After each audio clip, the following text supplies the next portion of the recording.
Kadakbang sa lupa'y para akong inaalon. So pupunta tayo dyan sa bundok na yan. Nalulunod sa Grabe, daming batikos mata ng pala to. mundo. Papalakihin pa Sa natin kung to. ano lamang kaya ko. Yo, what's up guys? For today's video ay maghanap tayo ng gagamba. So bali solo hunting lang ako ngayon guys. At wala tayong kasama ngayon. So okay lang. So dito lang ako maghanap guys, sa malalapit lang sa amin. Kung meron ba ako makitang gagamba. Ayan, so yun.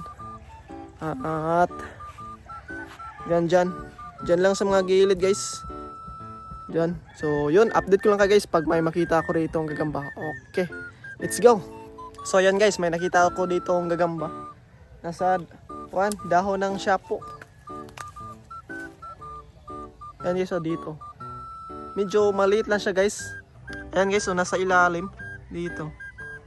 Yun. Tingnan natin dito. Medyo maliit lang to guys. Hindi gaano ang kalakihan. Ayan o. Parang native na gagamba lang to guys. Ayan o. Yung mga pulang pusod to na gagamba. Oh, maliit pa siya. Ganong malaki. Yan.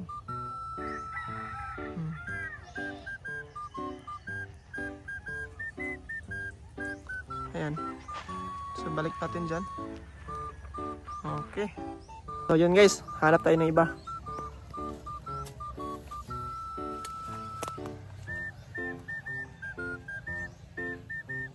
Pag ganito kasi guys na halaman, yung ganito, ito yung tawag sa amin ay shapo. Hindi ko alam kung anong tawag nyo dito sa ganitong tanim.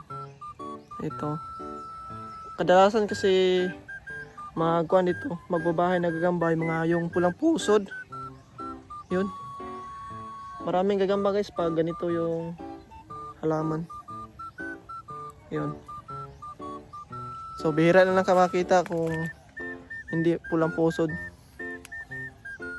Ayun, so may nakita na naman ako dito sa kabila guys. Oh. Ayan, tingnan nyo.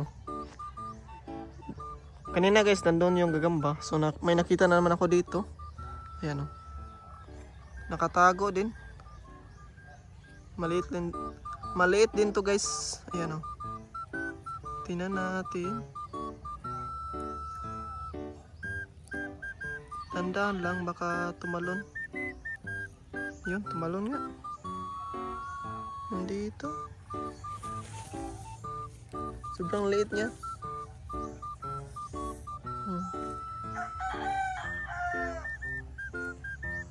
Ayan siya guys oh. Ganda ng purma niya sa likod. Oh. Ayan guys oh. One. Ito yung tinatawag sa amin na fighting cross. Yung marka niya sa likod. Ayan oh. Mukhang polio. Polio yung galamay niya. Tingnan nyo sa kabila oh, yung dalawang galamay niya. Parang bago pang nagbolt. Ayan oh. Ganda ng marka niya sa likod. Yun. So pabayaan lang natin dyan guys.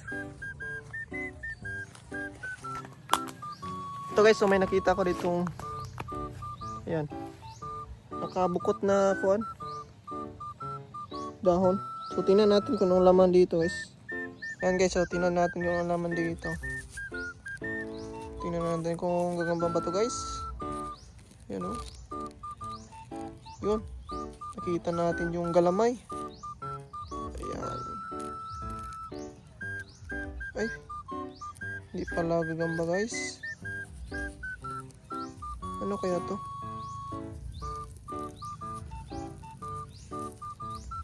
Hindi. Kakaiba. So dito naman guys, nakakita ko ng sapot.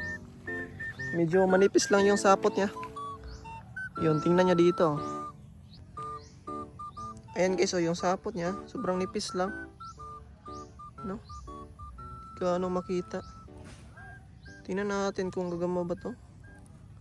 Ay,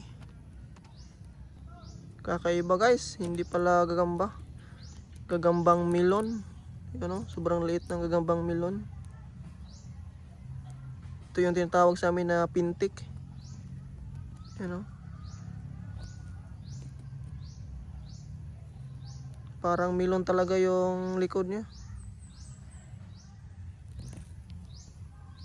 Tara. So hindi pa tayo naka-jackpot ng magagandang gagamba dito.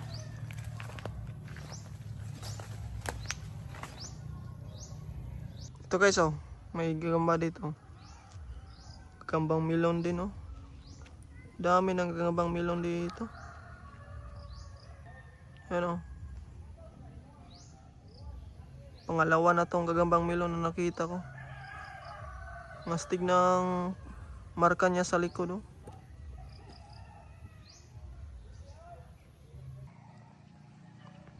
Doon guys, medyo maraming gagamba dyan guys, Dyan sa bundok na yan. Kaso lang sobrang layo. Ayan, So mamaya ko na lang yan pupuntahan guys pag mayroon akong kasama. Kasi medyo malayo-layo din kasi yan. At yan, paghandaan ko yan guys, pupuntahan ko yon. Dahil dati ay nakapunta ko doon ay sobrang dami ng gagamba dyan. At magandang mga klase. Puro matatapang guys. Medyo madalang lang kasi yung mga bahay dyan. Kaya ayun, madaming gagamba dyan kasi hindi laging napupuntahan ng mga tao dyan guys. Yun, so update ko lang kayo guys pag makapunta na ako doon sa spot na yan. Yan. Okay. So dito guys, may nakita ko ditong gagamba. Yan, hindi siya nakasapot. Yan, tingnan nyo dito.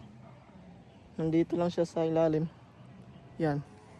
Ito guys, medyo hindi ko gaano makita yung sapot niya. Ayan, sobrang nipis lang kasi ito. Dahil maliit lang na gagamba to guys. Ayan, nandito yung gagamba. Ayan, Ayan guys, tigrihang gagamba. Wait sa.